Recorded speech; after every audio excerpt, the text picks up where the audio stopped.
সুপ্রিয় বন্ধুরা, দেখছেন এই মুহূর্তের আবহাওয়ার গুরুত্বপূর্ণ খবর। আজ 12 এপ্রিল শুক্রবার, দেখছেন সন্ধ্যাকালীন ওয়েদার আপডেট, সঙ্গে আমি শুভঙ্কর। আবারও বঙ্গের দিকে ধেয়ে আসছে ভয়ঙ্কর ঝড় বৃষ্টি। ঘন্টায় 40 থেকে 50 কিলোমিটার গতিবেগে আছড়ে পড়তে পারে কালবৈশাখী, এবং কোথাও কোথাও 60 থেকে 70 কিলোমিটার গতিবেগে আছড়ে পড়বে কালবৈশাখী, এবং বিভিন্ন জায়গায় থাকছে শিলাবৃষ্টির সতর্কবার্তা। কাল ভয়ঙ্কর ঝড় বৃষ্টি হতে পারে বঙ্গে। দেখতে পাচ্ছেন এদিকে শিলিগুড়ি, আলিপুরদুয়ার, কলকাতা, মেহেরপুর, ঢাকা, রংপুর, সিলেট, তারপরে কুমিল্লা, বরিশাল, বিভিন্ন জেলায় ঝড় বৃষ্টি থাকবে। এদিকে রায়পুর, নাগপুর, জব্বলপুর, ভোপাল, এই থেকে রেড অ্যালার্ট জারি করা হয়েছে ইতিমধ্যে। আর আমাদের পশ্চিমবঙ্গে, উত্তরবঙ্গে কমলা সতর্কবার্তা এবং দক্ষিণবঙ্গে কিন্তু হলুদ সতর্কবার্তা ইতিমধ্যে জারি করা হয়েছে। কাল বঙ্গ জুড়েই ঝড় বৃষ্টি থাকবে। আবারও বলছি, কাল বঙ্গজুড়ে ঝড় বৃষ্টি থাকবে। 40 থেকে 50 কিলোমিটার গতিবেগে আছড়ে পড়তে পারে ঝড় বৃষ্টি। বিভিন্ন জায়গায় সতর্কবার্তা দেওয়া হয়েছে ইতিমধ্যে আবহাওয়া দপ্তর সতর্কবার্তা দিয়ে দিয়েছে। আপনাদেরকে একটু সতর্ক থাকা দরকার, কারণ প্রতি বছর কিন্তু বাজ পড়ার প্রভাবে অনেক মানুষ প্রাণ হারাচ্ছে। তাই একটু সাবধান থাকবেন, একটু সতর্ক থাকবেন। যে কোনো সময় ঝড় বৃষ্টি আসতে পারে, তো খালি জায়গায় থাকবেন না। যে কোনো সময় বজ্রবিদ্যুৎ সহ বৃষ্টি হলে খালি জায়গায় থাকবে না, নিরাপদ স্থানে থাকার চেষ্টা করবে। তো সুপ্রিয় বন্ধুরা, দেখতেই পাচ্ছেন পশ্চিমী ঝঞ্ঝার প্রভাবে আবারও দক্ষিণবঙ্গের জেলাগুলোতে ঝড় বৃষ্টি থাকছে, উত্তরবঙ্গের জেলাগুলোতে ঝড় বৃষ্টি থাকছে। আস্তে আস্তে ঝড় বৃষ্টি কিন্তু অনেকটাই প্রভাব ফেলবে উত্তরবঙ্গ। ঝড় বৃষ্টির পরিমাণ কালকে কিন্তু বাড়বে। কাল 13 তারিখ, কাল দুপুর থেকে কিন্তু আবহাওয়ার অনেকটাই বড় পরিবর্তন থাকবে। আজ থেকে কিন্তু গরম দক্ষিণবঙ্গের জেলাগুলোতে পড়ে গেছে। উত্তরবঙ্গের দিকে অনেক গমট ভাব, গরম সর্বত্রই কিন্তু গরম থাকছে। এখনো কিন্তু সেই তাপর প্রভাবের সতর্কবার্তা জারি হয়নি। 14 তারিখের পর থেকে কিন্তু তাপর প্রভাবের সতর্কবার্তা জারি হতে পারে। গরমের সাথে সাথে কিন্তু ঝড় বৃষ্টিও থাকবে। তো আপনাদেরকে এই মুহূর্তে স্যাটেলাইট চিত্রটা দেখিয়ে দিব কি পরিস্থিতি আছে, এখন কোন জেলায় ঝড় বৃষ্টি থাকছে। স্যাটেলাইটে আমরা দেখতে পাচ্ছি। বন্ধুরা, আমরা উপগ্রহ চিত্রতে চলে আসলাম। দেখতে পাচ্ছেন প্রবল বেগে এখানে ঝড় বৃষ্টি হচ্ছে। কত পরিমাণে বজ্রবিদ্যুৎ সব বৃষ্টি আপনারা দেখতে পাচ্ছেন। প্রচণ্ড বেগে কিন্তু এখানে বজ্রপাত হচ্ছে। এখন আমাদের ইন্ডিয়ারও স্যাটেলাইট কাজ করছে, তাই আমরা আরও আপডেট পাবো, আপনাদেরকে ভালো আপডেট দিতে পারবো। আমাদের যে নতুন স্যাটেলাইট ইসরো থেকে লঞ্চ করা হয়েছে, সেখান থেকে কিন্তু আমরা আরও ভালো আপডেট পাবো। আর আমাদের ইতিমধ্যে কাজ শুরু হয়ে গেছে। আমরা আরও ভালো ডেভেলপ দেখতে পাচ্ছি ইন্ডিয়ার সব কিছু। দেখতে পাচ্ছেন কতটা লাইটেনিং, যে বজ্রপাতের যে হচ্ছে, এখানে কোথায় কোথায় বজ্রপাত হচ্ছে আমরা দেখতে পাচ্ছি। আপনারা নিজেরা বুঝতে পারছেন কোথায় কোথায়। এদিকে আপনার এটা হচ্ছে আপনার অন্য দেশে দেখাচ্ছি, আমি আমাদের ভারতবর্ষের উপগ্রহ চিত্রটা আপনার দেখিয়ে দিই একবার। এদিকে আমাদের মালদার কাছাকাছি একটু বজ্রবিদ্যুৎ সহ বৃষ্টিপাত লক্ষ্য করা যাচ্ছে। এদিকে মেহেরপুর, কলকাতা, খড়গপুরের কাছে ইনফ্রারেড মোডে আমরা দেখতে পারবো। মালদার কাছে ঝড় বৃষ্টি ইতিমধ্যে শুরু হয়ে গেছে। আপনারা যেখান থেকে দেখছেন অবশ্যই সেখানকার আবহাওয়ার পরিস্থিতি একটু ভিডিওর কমেন্ট বক্সে লিখে জানালে অনেক ভালো হয়। আমার নিবেদন থাকলো আপনাদের কাছে একটু আমাদের কমেন্ট বক্সে জানান। এদিকে ডুমকা, দেওঘর, মালদা, ধুলিয়ান, তারপরে গমশেদপুর, পরশা, তারপরে হচ্ছে আপনার দেখুন এদের ফারাক্কা, সূর্যাপুর, ধুলিয়ান, শিবগঞ্জ, এদিকে আপনার রাজমহল, অমরপাড়া, এদিকে ডুমকা, বিভিন্ন অঞ্চলে কিন্তু ঝড় বৃষ্টি দক্ষিণ দিনাজপুরে হচ্ছে, সূর্যাপুর, মালদার কাছাকাছি।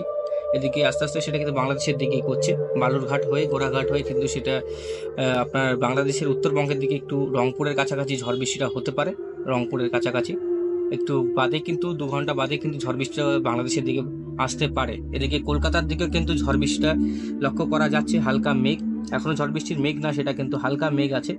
সেখান থেকে কিন্তু বজ্রগর্ভ মেঘ তৈরি হতে পারে কিছুক্ষণ পর থেকে, আবার নাও হতে পারে। তো আজকে সম্ভাবনা একটু কম ছিল দক্ষিণবঙ্গের দিকে, আর উত্তরবঙ্গের দিকে সম্ভাবনা বেশি ছিল। তো উত্তরবঙ্গের দিকে আলিপুরদুয়ারের কাছাকাছি ঝড় বৃষ্টিটা হয়েছে, আর এদিকে ধানবাদের কাছাকাছি এখন বৃষ্টিটা উঠছে আস্তে আস্তে। কিন্তু এটা মালদার কাছাকাছি আরও ভয়ঙ্কর ঝড় বৃষ্টি হতে পারে। দেওঘরের কাছে কিন্তু আপনার 30 থেকে 40 কিলোমিটার ঘন্টায় গতিবেগে ঝড় বৃষ্টি হওয়ার সম্ভাবনা আছে। সাবধান থাকবেন, সতর্ক থাকবেন।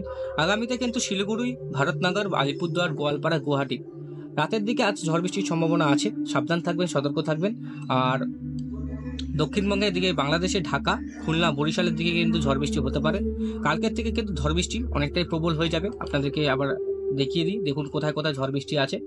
খুলনা, ঢাকা, ময়মনসিংহ, কলাই, কলকাতা, চন্দননগর, শান্তিপুর, বর্ধমান, মেহেরপুর, পুরুলিয়া, বাঁকুড়া, দুর্গাপুর, সোনামুখী, পান্ডুয়া, চন্দননগর, খড়দা, কলকাতা, উলুবেড়িয়া, কোলাঘাট, তমলুক, হলদিয়া, জয়নগর, মিজিলপুর, গোসাবা, শ্যামনগর, শ্রীকান্তপুর, মোংলা, মাথাবেড়িয়া, মিরাজগঞ্জ, তারপরে বিভিন্ন অঞ্চলে ঝড় বৃষ্টি হচ্ছে বা হওয়ার সম্ভাবনা আছে।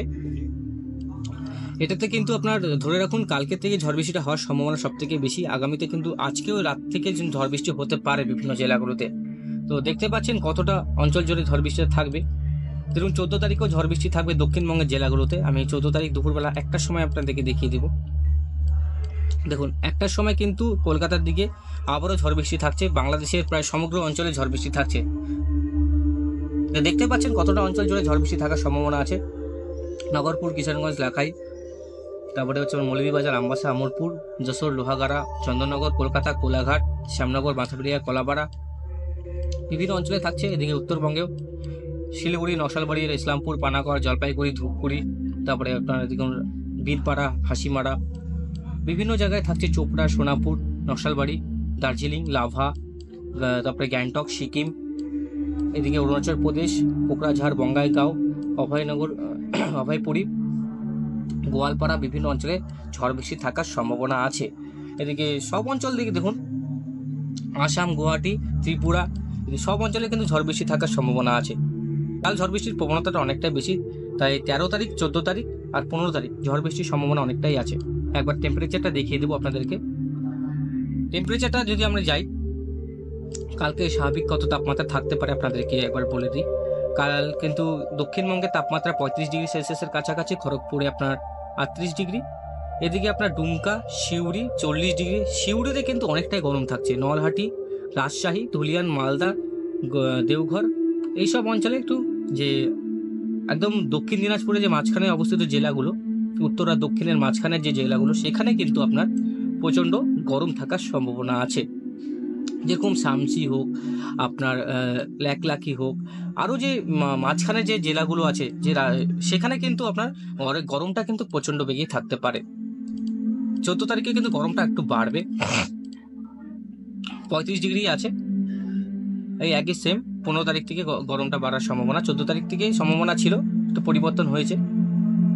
তো এরকম আগে পিছিয়ে একটু পরিবর্তন হতেই থাকে উইন্ডিতে। আর আমাদের কাছে কিন্তু সবসময় ফ্রেশ রিপোর্টই পাবেন, কারণ আমরা আগের রাতের রিপোর্ট কালকে সকালে দেখাই না। উইন্ডি সবসময় রিপোর্ট একটা আপডেট হয় ভোর 6টার সময়, তারপরে একটা আপডেট পাই আমরা দুপুর 1টার সময়, তারপরে একটা আপডেট পাই সন্ধ্যে 6টার সময়, তারপরে রাত 12টার পর একটা আপডেট পাই। তো এরকম 6 ঘন্টা পর পর কিন্তু আপডেট আমরা পেতেই থাকি। তো সুপ্রিয় বন্ধুরা, আজকের মতন এখানে সমাপ্ত করছি। একটু সাবধান থাকবেন, সতর্ক থাকবেন, নিরাপদ স্থানে থাকার চেষ্টা করবেন। আর যেখানে যাবেন জলের বোতল ক্যারি করবেন ডিহাইড্রেশন থেকে, যাতে ডিহাইড্রেশন না হয়। প্রচণ্ড পরিমাণে 38-40 ডিগ্রি মানে অনেকটাই প্রচুর, আর সেটা কিন্তু অনেকটাই বলতে গেলে একদম মাথা ফাটা গরম যাকে বলা যায়। তো সাবধান থাকবেন, সতর্ক থাকবেন। ঝড় বৃষ্টি এলে শুধু নিরাপদ স্থানে থাকার চেষ্টা করবেন। আর চ্যানেলটিকে পারলে সাবস্ক্রাইব করে রাখবেন প্রতিনিয়ত ফ্রেশ ওয়েদার আপডেট পাওয়ার জন্য। ধন্যবাদ বন্ধুরা।